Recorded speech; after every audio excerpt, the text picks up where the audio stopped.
Hi Capricorn. So I've tried to make this video a couple of times and every time I just couldn't, I mean it's very rare, but I just couldn't access it. Like it just wasn't there. And I realized today why.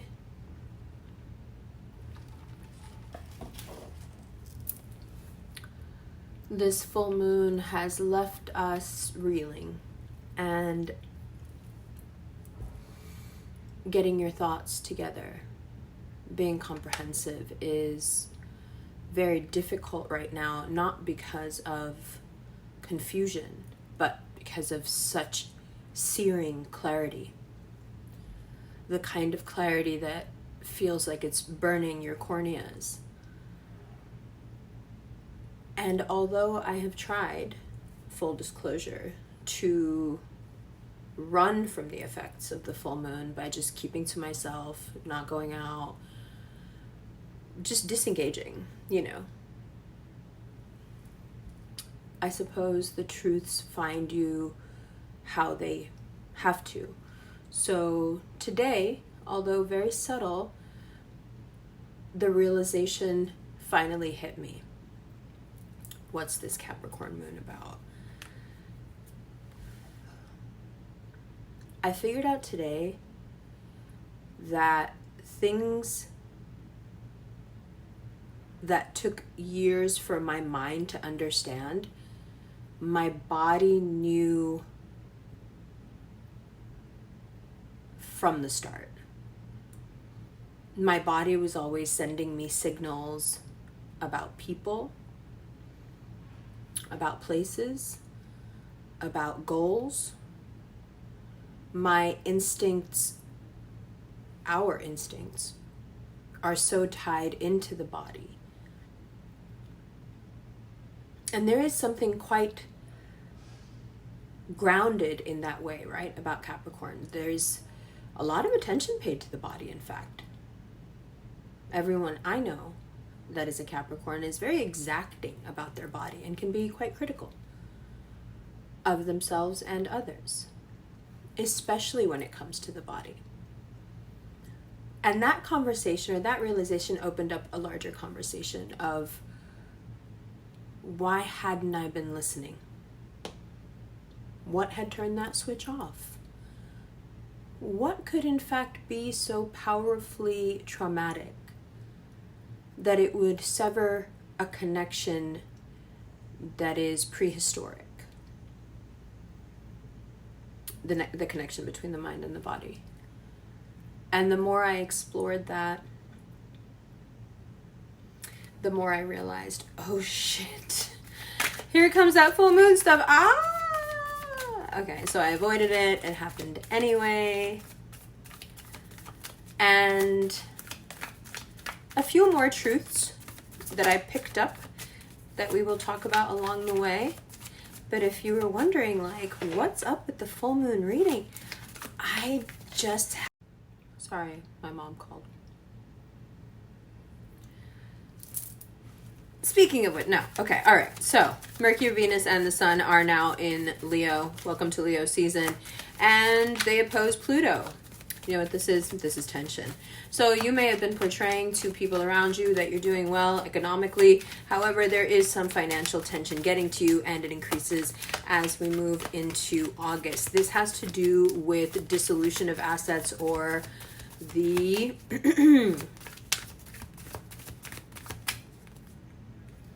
division of assets. That's the word I was looking for.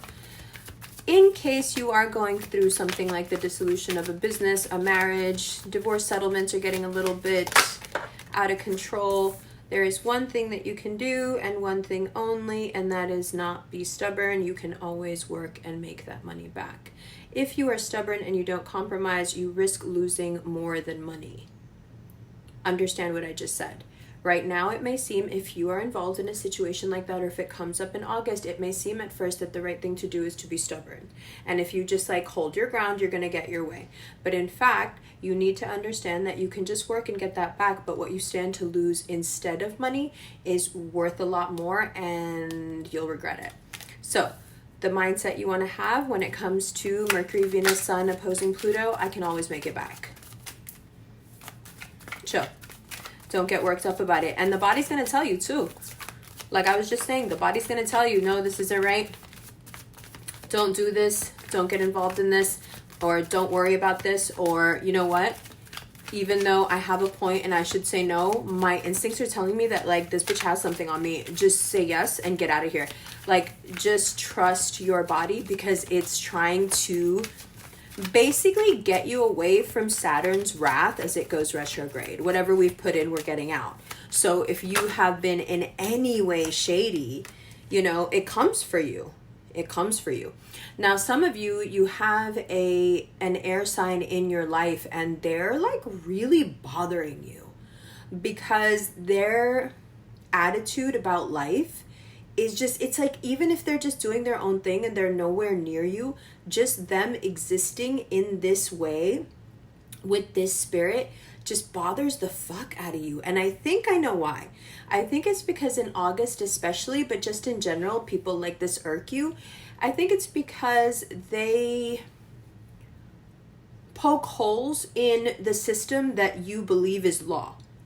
You know, you believe that that's like holy writ and that's how it is. You work hard, you get to the top, you stay classy, you know what I mean? You make all the right moves. You hang out with the right people, darling. You never hang out with the wrong, you know, all this kind of snobby shit. Not the other stuff. The other stuff's not snobby. We all look up to you, but you know what I'm talking about with the snobby shit. This person doesn't do any of those things. And so if you find yourself in competition with someone who's giving you like carefree air energy and they're killing the game, stop trying to compete with them. And I'm going to tell you why. I love that it's air because it's going to make my point so beautifully. You're trying to compete with someone who is the embodiment of the rarefied air that's up there on that mountain you're trying to climb all the time. It's apples and oranges. Don't do this to yourself. You climb up that mountain because it makes you feel good. You put that mountain in front of you and then you climb it because it makes you feel good. For you to be in any way envious, upset, irritated by someone who walks off of mountains is ludicrous. This is not the life path that you chose. This person lives for a side quest and you are on a main quest, and that's okay. But if you find yourself more and more just irritated by this person, look at it as the teachable moment that it is. You are irked by this because you have not been able to integrate this into your personality. And perhaps this is the best time to start. Just because you're the goat that climbs to the top of the mountain doesn't mean that you can't master walking off the cliff. You can do anything. You're good at everything, mashallah. You can do this if you want. And what you're not realizing is that when you're focusing on her, you're forgetting about him. This is just a personality. This is an archetypal way of life. If you, instead of envying this person who's literally doing nothing that you can't do, why not just embody this? Oh, but I'm a Capricorn, I can't do that. Of course you can do that. Capricorns make some of the best daredevils. You guys aren't scared of anything. How could you be scared of failure?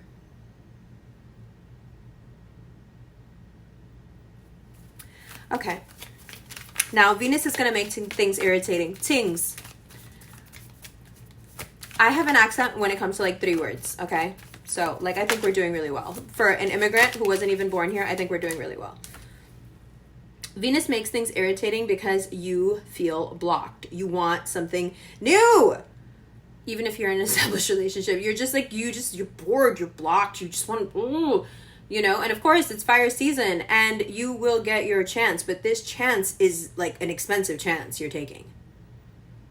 During Saturn retrograde, taking this kind of I want something new chance, it's dangerous territory. Just remember it. When you're making that decision, just remember my face right now being like, don't do this. Now, if you're in an established relationship, what makes it worse that you get these opportunities and that you're feeling blocked, okay, so you want to run through the wall. What makes it worse is that if you're in an established relationship, you just like can't seem to understand each other. Like signals are getting crossed, you're misunderstanding each other, you're mischaracterizing each other, which is like vastly more important. When you start to think that your partner is the type of person who would do some shit that you wouldn't do, whoa. Now, if you have a Sagittarius in your life, you are feeling like, I don't know what sort of regret is going on between you and this person, but like, it's like you feel like you dropped the ball.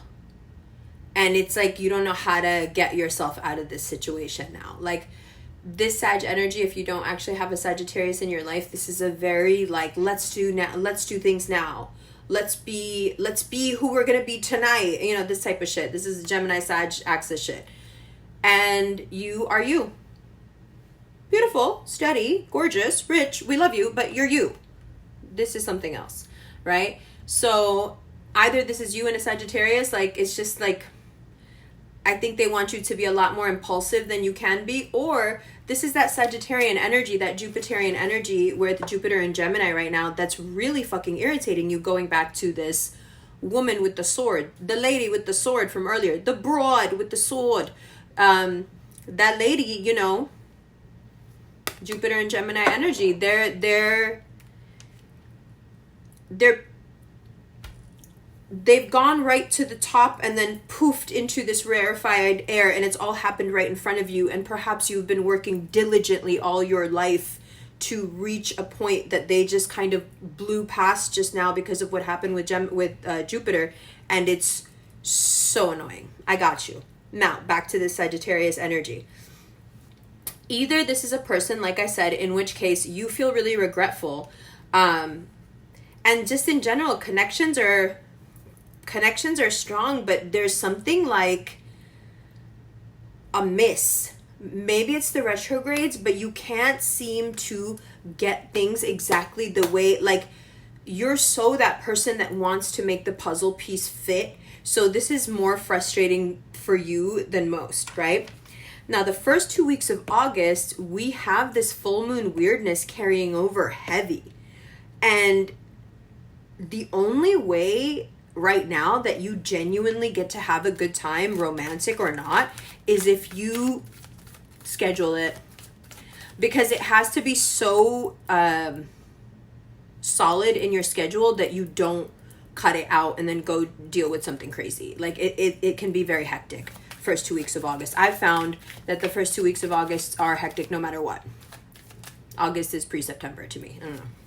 So if you'd like to make the most of the rest of your summer, the thing that I would suggest, with your mind being totally, why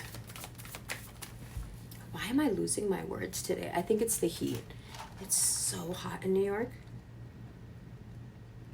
With your mind being so distracted, like my mind. The one thing that should be able to somewhat keep you in the moment, keep you from getting too irritated, right? Venus in Virgo is going to irritate the fuck out of you in August. One of the things that you can do is focus on the minutia. Get really into your day-to-day.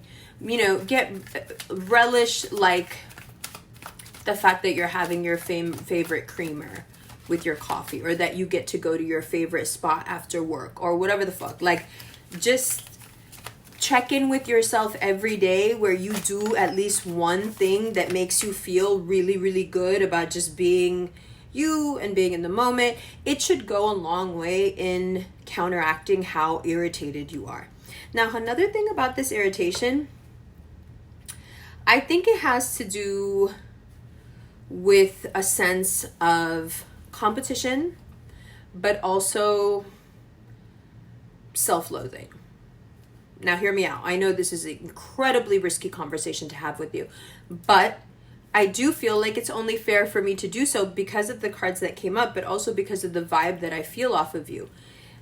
If you feel like you are getting cheated at the game of life because there are people who just don't put in as much work as you, or in some cases when you guys are being like actually obnoxious, then it's like, I'm cooler than her, or I'm cooler than him, or I'm cooler than them. Why haven't I?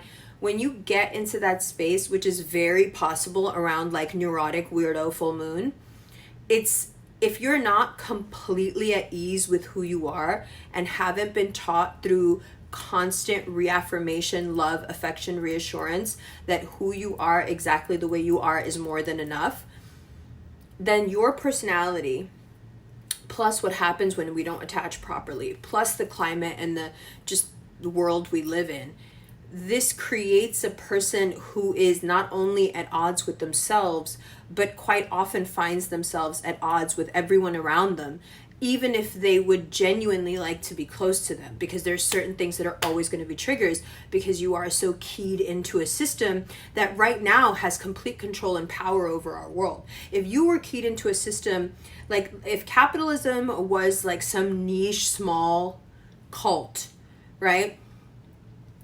It wouldn't be quite as destructive for you to be so capitalism coded. But right now, for you to be the way that you are naturally, and for this system to feed you the way that it does, unfortunately, your value acts often the way the value of the stocks of Hollywood actors are. You know, you're only as good as your last job. You're only as good as your last accomplishment. You're only as good as your last coup, your last win. So for someone who's entrenched in that model, and their natural tendencies back this up and feed this, right? That person, I can quite easily see, could get really, really frustrated with somebody who isn't paying their dues, putting in all the work, who isn't supposed to be valued the same way. I have like a makeup hair. I've had a makeup hair on my face somewhere in every video, and it's driving me crazy. I think it's the specific brushes that I'm using, but I love them so much that I don't want to admit this to myself. So let's just forget about it. Okay. So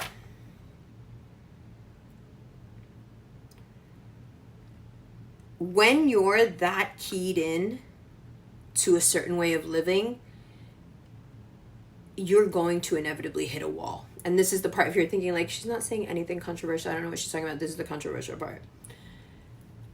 Sooner or later, inevitably, if that's the thinking that you live by, you're going to hit a wall. And that wall will be the realization that people's fate is already written. And that the work that you did and put in was also written. And that what you get and what you don't get isn't based on the value that you think you have, no matter what the manifestation coaches are telling you. Okay, so if that isn't an earth-shattering realization for Capricorn, I don't know what is, because it seems to be the ethos that you base your life around. So to realize throughout August, through irritating experience after experience, or one person in particular who triggers this in you because you see it in them, the message that is driven home again and again so you understand it is value is not arbitrary and is not defined by you. And fortunately or unfortunately, we all have the same inherent value. Whether we work every day of our lives, or if we don't even know what the word job is. What? Fuck that.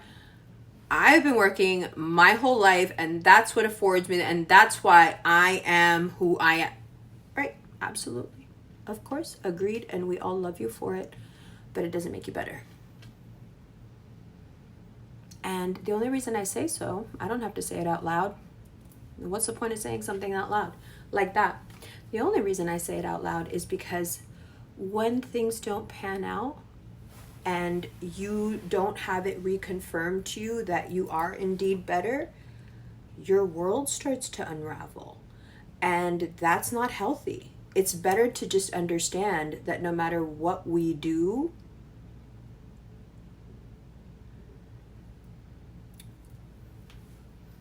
we're still all here. That way you can enjoy your accomplishments just for the joy of accomplishing them. You can finally stop competing and just do what you like because you like it, not because you'll win.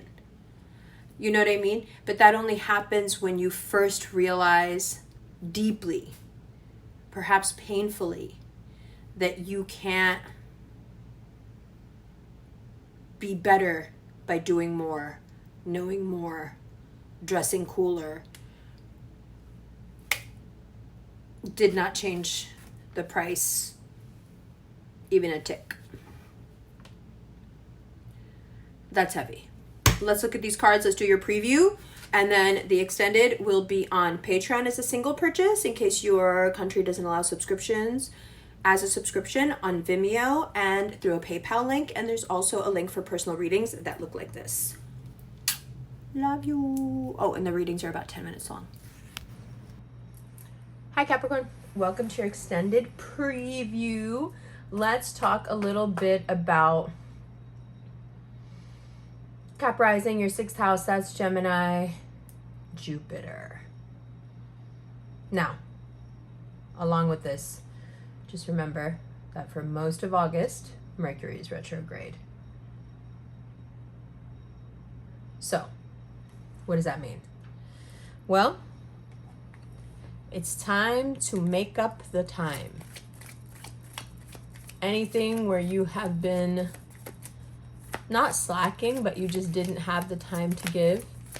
Anything where you chose to prioritize differently and ended up really neglecting and taking, perhaps even deceiving. It's time to balance all the books and kind of make even with everyone. Okay? Between the 16th and the 22nd of August, it's possible that this need to set things straight and pay your Saturn retrograde debts can actually lead between the 16th and the 22nd of August to like a really uncomfortable time where you feel pressure, physical pressure behind the eyes, headaches, lower back pain, wherever you have an injury that lets you know it's going to rain when the high pressure systems come in. That kind of pressure you feel. You feel at odd times throughout the month, you feel this moon energy pulling on you where you can't help but see yourself barreling towards doing or saying something that you don't want to do, that you feel will expose you, but you can't seem to stop yourself. So when I say that you have to get in tune with the body, what I mean is that the body starts to take over a bit. And you're saying things you shouldn't say. You're giving yourself away by doing things you wouldn't do. It's because the body is looking for a more honest way to connect with the mind and bring the mind over to where the body is. So especially for those of you who have been deceptive, this becomes a very tumultuous time because the body is trying to drag you to truth over and over again. And the more relaxed you get, the more you tell the truth about things that perhaps you have not been telling the truth about. So you see how that could get really tricky as well. So keep that in mind. We're going to talk at length now about Saturn retrograde and how it applies to your mental and physical health. Deep dive, okay? That's in the extended. This was your preview. I love you. Links are below.